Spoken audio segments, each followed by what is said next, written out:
Jesús racconta al suo discepolo in parabola anni.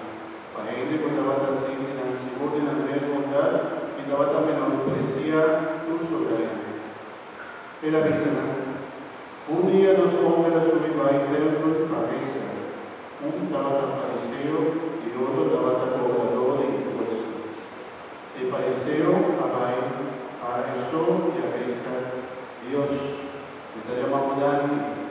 Y no tan arriba de otro y no tan los malvado, adúltero, o manera cobrador y impuesto.